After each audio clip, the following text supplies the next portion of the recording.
भोलि माता तीर्थ औँसी आमाको मुख हेर्ने दिन। म चाहिँ यहाँ आज बेसनको लड्डु बनाउन गइरहेको छु। मैले चाहिँ 2 कचौरा बेसनको बनाउन लागेको।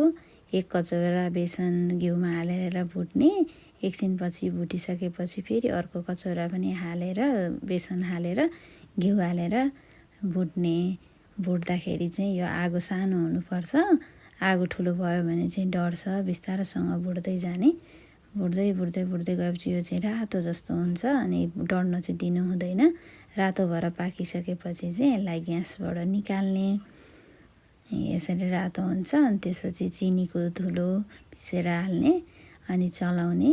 अनि चलाएर अनि अब यसमा अब ड्राई फ्रुट्सहरू हाल्न सकिन्छ, जे आफूलाई मनपर्छ त्यो हाल्न सकिन्छ। मैले चाहिँ फर्सीको बियाँ राखेको छु र यसलाई चलाएर अनि फेरि घिउ माथिबाट हालेर यसलाई फेरि बिस्तारोसँगले चलाएर यसरी डल्लो जस्तो हुन्छ, लतक्क परेको हुन्छ नि। यसलाई चाहिँ तातैमा चाहिँ डल्लो बनाउनु पर्छ, धेरै सेलाउनलाई चाहिँ मिल्दैन। तातोमा बनायो भने राम्रो गोलो बन्छ।